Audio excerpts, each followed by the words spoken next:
नमस्कार। साधक जब अनहद नाद साधना शुरू करता है तो शुरुआत में एक आवाज सुनाई देती है और फिर एक अवस्था ऐसी आती है कि कई आवाजें एक साथ सुनाई देती हैं। झिंगुर जैसी, सन्नाटे जैसी, सीटी जैसी तीखी कर्कश सी पतली आवाज और एक अलग सी गूंज जैसी आवाज जिसे शब्दों में बता पाना बड़ा मुश्किल है। आज हम जानेंगे कि इनमें से कौन सी आवाज पर आपको ध्यान करना है और बाकी को छोड़ देना है, क्योंकि मंत्र जप से आप ध्यान में एक सतर तक जा सकते हैं, उसके आगे नहीं। ध्यान की परम अवस्था में आपको सिर्फ नाद व दिव्य प्रकाश ही ले जा सकता है, जहाँ पर समय का, शरीर का कोई बोध नहीं रहता। तो हम समझेंगे कि उस दिव्य आवाज की पहचान कैसे करें जो आपके ध्यान को ऊपर की ओर खींचती है, जिससे आपके ध्यान की एकाग्रता ऑटोमेटिक ही बढ़ती चली जाती है और आपके ध्यान का समय भी चमत्कारी तरीके से बढ़ता चला जाता है। और जिन साधकों को दैनिक दिनचर्या के काम करते हुए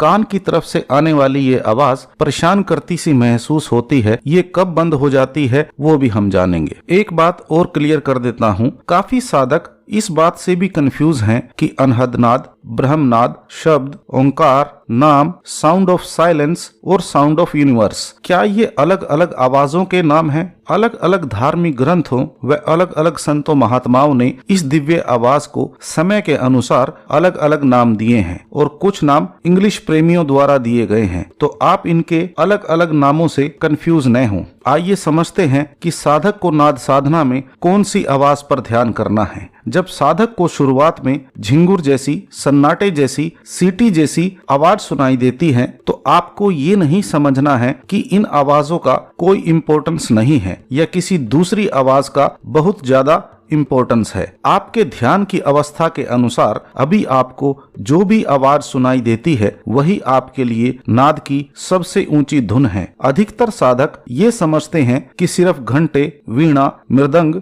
बांसुरी या ढोल घड़ियाल जैसी आवाज ही सुननी चाहिए, उसके अलावा कोई आवाज जरूरी नहीं है। आपको बता दूं कि ये सब ऊपरी मंडलों के नाद हैं जो आपको ध्यान की पूरी एकाग्रता में पहुंचने पर ही सुनाई दे सकते हैं, और ध्यान की पूरी एकाग्रता तक पहुंचने के लिए आपको अनहद नाद की बेसिक आवाजों पर ही अभ्यास करना होता है, क्योंकि इनमें से कोई एक आवाज ही आपके शरीर से पूरी चेतना को समेटकर आज्ञा चक्र पर ले जाती है, और जब चेतना शक्ति आज्ञा चक्र पर केंद्रित हो जाए तभी घंटे, घड़ियाल, बांसुरी, वीणा और कभी कभी एक साथ ही बहुत सारे वाद्य बज उठते हैं जिनकी गिनती भी नहीं की जा सकती। लेकिन उस अवस्था के लिए आपको अनहद नाद की शुरुआती आवाजों में से एक आवाज की पहचान करनी होती है। जैसे जैसे साधक का ध्यान गहरा होता है उसे एक ही समय में 2 या 3 आवाजें सुनाई देने लगती हैं। इस अवस्था में साधक परेशान हो जाता है कि किस आवाज को पकड़े और किस आवाज को छोड़े। इस अवस्था में आपको क्या करना है कि इन कई तरह की आवाजों में से जो आवाज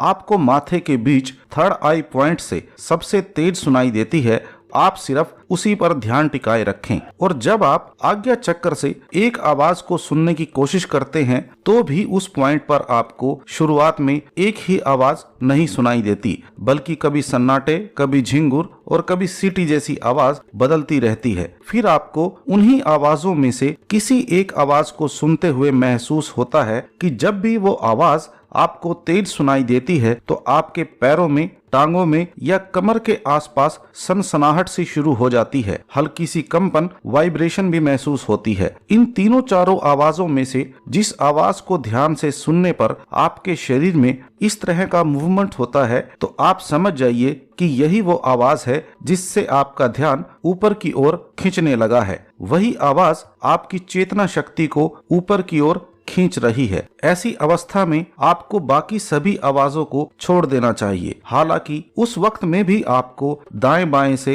या बैकग्राउंड में दूसरी आवाजें सुन रही होंगी, लेकिन आपको अपने ध्यान को सिर्फ उस आवाज पर टिकाए रखना है जिससे शरीर में सनसनाहट सी महसूस होती है। और शरीर में होने वाली इस सनसनाहट से आपको घबराना नहीं है, क्योंकि जब चेतना शक्ति ऊपर की ओर सिमटना शुरू करती है तो इस प्रकार के शारीरिक अनुभव होना स्वाभाविक है। यही आवाज आपको नाद साधना, शब्द साधना, भजन सिमरन की अगली अवस्थाओं में ले जाती है। जब आपको ध्यान करते हुए जैसे ही शरीर में कुछ सनसनाहट सी होती है तो आपका ध्यान नीचे आ जाता है।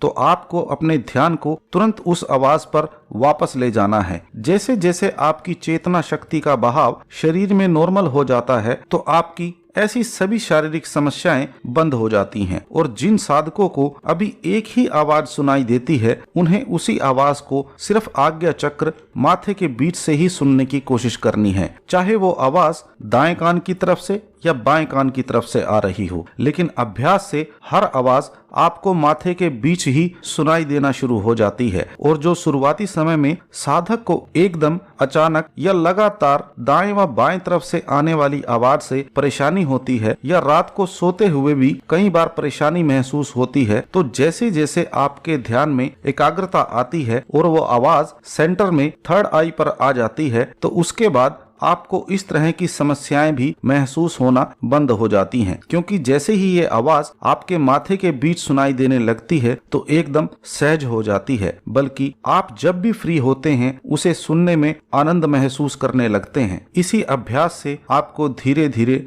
घंटे, घड़ियाल, वीणा, बांसुरी सभी सुनाई देने लगते हैं। लेकिन अभी की अवस्था में जो भी आवाज आपको सुनाई दे रही है, आपके लिए वही नाद की सबसे ऊंची धुन है। उसी को बड़े प्रेम व श्रद्धा से सुने। अगले वीडियो में हम समझेंगे कि जिन साधकों को बहुत सालों से वही आवाजें सुनाई दे रही हैं, उन्हें आगे की आवाजों की पहचान कैसे करनी है। आपके कुछ सवाल हो तो आपके कमेंट्स का स्वागत है।